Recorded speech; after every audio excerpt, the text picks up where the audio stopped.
Assalamualaikum warahmatullahi wabarakatuh. Hai teman-teman, sebelumnya saya mengucapkan terima kasih kepada Bapak Ismet Firdaus MSI selaku dosen pengampu mata kuliah penanganan nafsa. Kami mahasiswa jurusan Kesejahteraan Sosial UIN Jakarta yang beranggotakan Melanda Titin Triwidiana, Putri Anima Salsabila, Sekar Sari Agustin, Siti Nuria Imami Hafsawati, Tasya Aulia Azahra,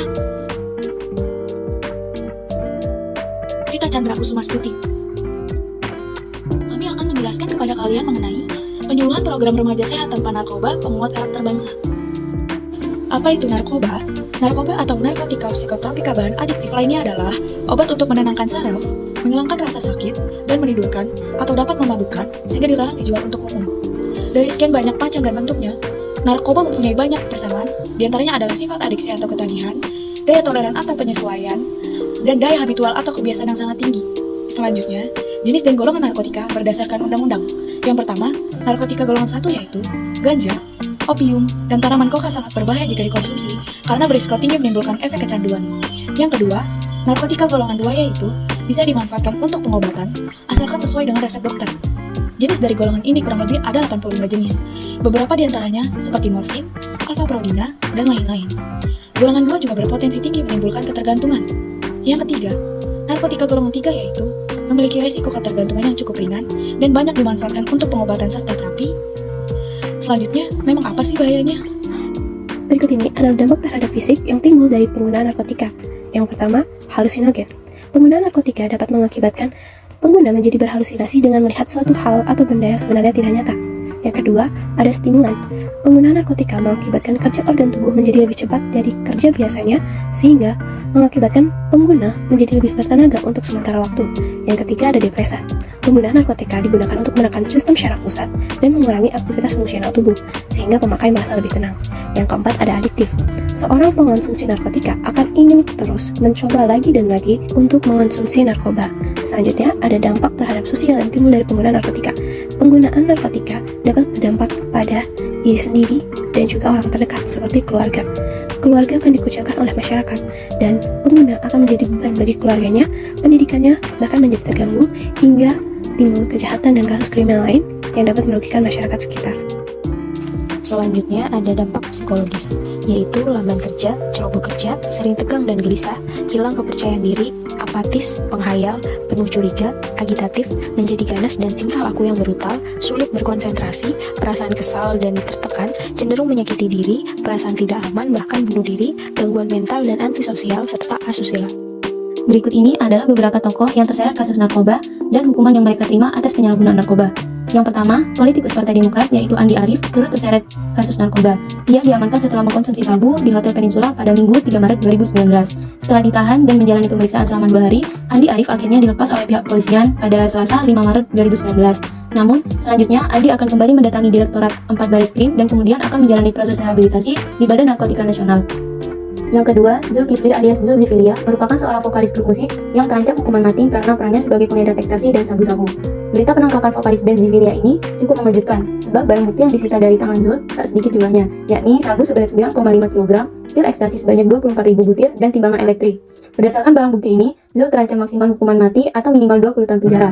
Sebelumnya, pelantun IC Teru ini ditangkap di apartemen Gading Riverview, Kelapa Gading pada 1 Maret 2019. Yang ketiga, ada Freddy Budiman. Salah satu gembong narkoba terbesar di Indonesia yang dieksekusi mati adalah Freddy Budiman. Pasalnya, meskipun sempat tertangkap basah, Freddy Budiman tidak jera dan mengulangi kembali perbuatannya. Pada 1997, Freddy sudah terlibat dalam kasus narkoba pertamanya, sehingga dicebloskan ke dalam lembaga pemasyarakatan Cipinang. Kemudian, pada 2019, Freddy kembali kedapatan menyimpan 500 gram sabu-sabu, sehingga divonis 3 tahun 4 bulan penjara. Seakan tidak jera, pada 2013, Freddy Budiman justru diketahui mengedarkan narkoba dan membuat pabrik sabu dari dalam lapas. Alhasil, ia dieksekusi mati di Nusa Kambangan, Jawa Tengah pada 29 Juli 2016 lalu. Lalu, kapan kita harus melaporkan adanya penyalahgunaan narkoba? Saat kita mengetahui adanya penyalahgunaan narkoba, maka harus cepat mungkin dilaporkan, karena jika tidak disikapi atau ditindak dengan tegas, dapat dibayangkan dalam rentang waktu 1 tahun berapa banyak peredaran gelap narkoba di Indonesia. Menurut situs resmi BNN, kita dapat melaporkan penyalahgunaan narkoba dengan mengisi formulir lapor P4GN di situs web mereka. Dalam formulir tersebut, kita diminta untuk memberikan informasi yang akurat dan lengkap agar laporan dapat ditindaklanjuti. Kehidupan di sebuah negara di masa yang akan mendatang akan bergantung pada kualitas remajanya saat ini. Oleh karena itu, mari kita bangun remaja sehat tanpa narkoba penguat karakter bangsa. Sesuai dengan bab 13 pasal 104 sampai dengan pasal 108 Undang-Undang Nomor 35 Tahun 2009 tentang narkoba, masyarakat mempunyai kesempatan yang seluas-luasnya untuk berperan serta membantu pencegahan dan pemberantasan penyalahgunaan dan peredaran gelap narkoba dan prekursor narkoba. Tujuan program ini dibentuk yaitu untuk meningkatkan sikap dan perilaku positif yang dapat mencegah penyalahgunaan narkoba. Yang kedua, membangun generasi muda yang terampil menolak tekanan tawaran narkoba dan terlibat kekerasan. Yang ketiga, membangun generasi muda yang berpartisipasi aktif dalam upaya pencegahan penyalahgunaan narkoba dan kekerasan di lingkungannya. Sasaran programnya adalah masyarakat memiliki peran sebagai subjek maupun objek dari permasalahan narkoba. Maka dari itu, sangat bijak untuk melibatkan keluarga dan juga sekolah sebagai sasaran program yang di dalamnya mencakup remaja, dewasa, dan orang tua. Khususnya remaja, sebab remaja adalah kelompok yang rawan akan hasutan untuk mencoba narkoba. Manfaat program, yang pertama itu meningkatkan wawasan mengenai narkotika dan pencegahan penyalahgunaannya. Yang kedua, meningkatkan kewaspadaan remaja atau anak serta orang tua tentang bahaya dan penyalahgunaan narkotika. Kapan nih program ini dilakukan? Program ini dilakukan dalam waktu 1 bulan di sekolah. Petugas penyuluhan, Ketua Pelaksana Tita Chandra Kusuma Stuti, Sekretaris Tasya Aulia Azahra, dan adapun anggota yang pertama Melando Titin Triwidiana, yang kedua Putri Amimah Salsabila, yang ketiga Sekar Sari Agustin, dan yang keempat Siti Nuria Himami. Program kegiatan meliputi yang pertama sosialisasi tentang narkotika, jenis, bahaya, dampak, dan pencegahan. Mensosialisasikan materi dengan cara interaktif dan contoh nyata. Yang kedua, kreasi mural atau pembuatan mading atau buletin sekolah dengan tema pembinaan tentang bahaya narkoba. Yang ketiga, menunjuk duta anti narkoba per sekolah atau kelurahan. Yang keempat, pendidikan dan pelatihan kelompok sebaya secara rutin 1 bulan sekali. Sekian dari kelompok K, lebihnya mohon maaf. Wassalamualaikum warahmatullahi wabarakatuh. Siang-siang pergi ke kota, jangan lupa beli alpukat. Demikian presentasi kita, semoga bisa bermanfaat.